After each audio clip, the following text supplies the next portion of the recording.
All right, fresh off the stage, we got Bill from Naked Raygun. How are you? Hi. Awesome. Good, good. Hi-Fi Festival. Look at this. It's a beautiful bay here of Long Beach, California. Welcome. Yeah, it was great. It was great. It was very distracting on stage playing because, hey, there's the Queen Mary. Hey, there's the spruce goose. You know, the wonderful skyline. There's spruce gooses around here? Yeah, it's right next to the Queen. Really? Yeah. A lot of history here. Does it start up? It's amazing. I haven't. I don't know much about that. We got to hit Wikipedia on that one. Oh, figure cool. it out. Yeah, because I save my urine in jars as well, like Howard Hughes. Right? So yeah. Okay, we got a lot in common. I feel a real kindred spirit with Howard Hughes. I love it. So now, how far do you go back in the band? I joined in 1989. 89. So you're the new guy, huh? No, actually, we have a new guy. Okay. So. But the band started early 80s. Early 80s. Actually, it was Jeff, our singer's brother's band. Okay. They needed a drummer. They got Jeff to drum, who can't drum. And you know, 85 guys later, here we are. So. Amazing, amazing. Now I know, coming full circle, you guys are still doing your thing, and you got to tell us about this Foo Fighters story, because I know you guys had a recent show at Wrigley Stadium, which must have been incredible. Wrigley Field. Wrigley Field. There we go. Got to get it right.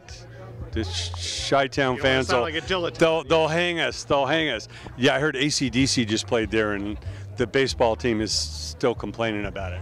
You hear about that? No, I didn't. What did they do? Well, I guess there was a couple errors, couple plays, a couple days after that, and they blamed AC/DC for it. Oh, good for them. Good for them. So, now what's the story? Dave Grohl first saw the band early on? The story goes, Dave Grohl was like 13 or something, came from D.C. to visit his cousin in Chicago.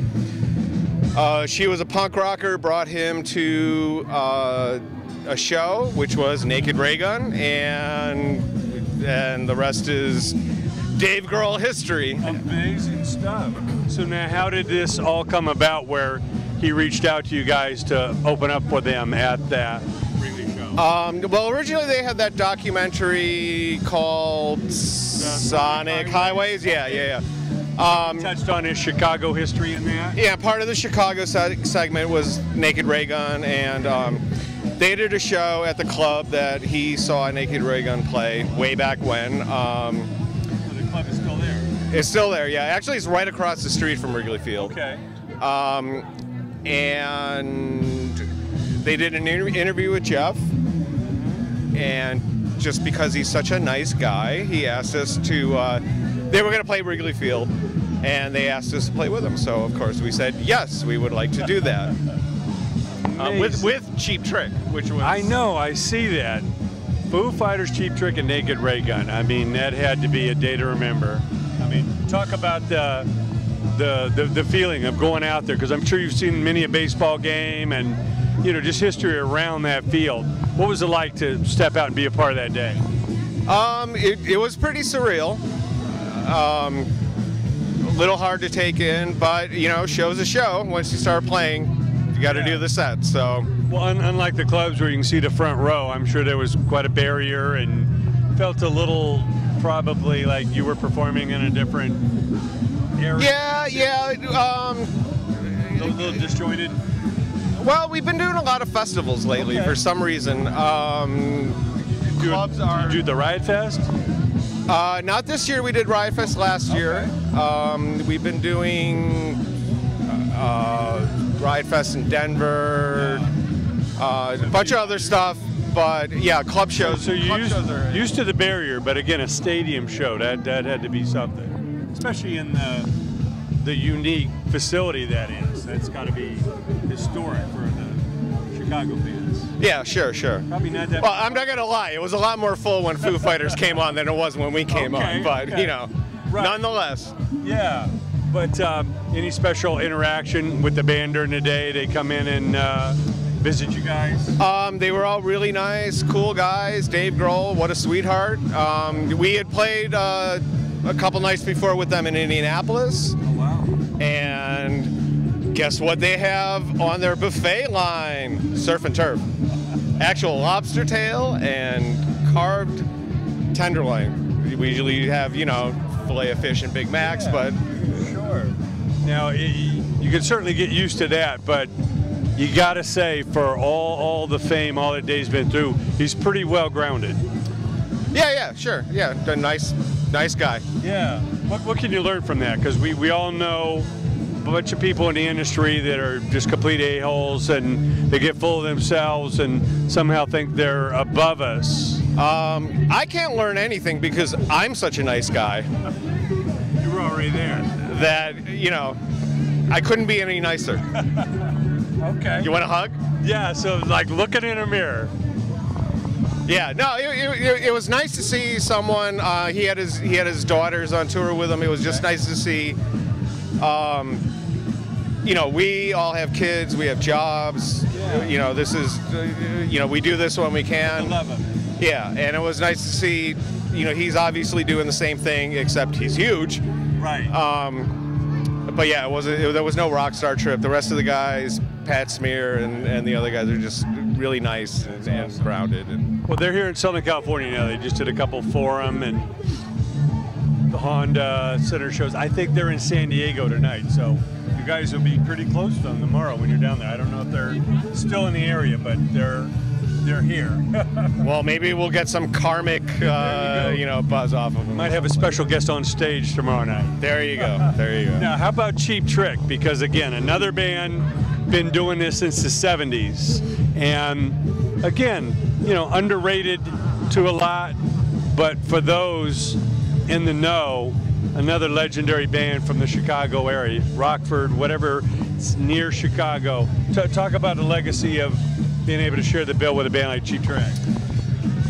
That was even more intimidating than playing with Foo Fighters, because I've been listening to them since I was like, you know, 8, 9 years old. You know, on the radio, you turn on the radio in Chicago especially, and it's, you know, Cheap Trick all the time. Yeah, what can you say? I mean, you just... And as a guitarist, I mean, Rick Nielsen. Bow down and worship, and... Rick Nielsen's guitar collection precedes him. Yeah. My 8-year-old son got to touch the 5-neck guitar. Wow. The Hammer 5-neck. Yes.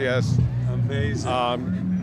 I've never gotten an autograph from anyone, except I got Rick Nielsen to sign one of my guitars.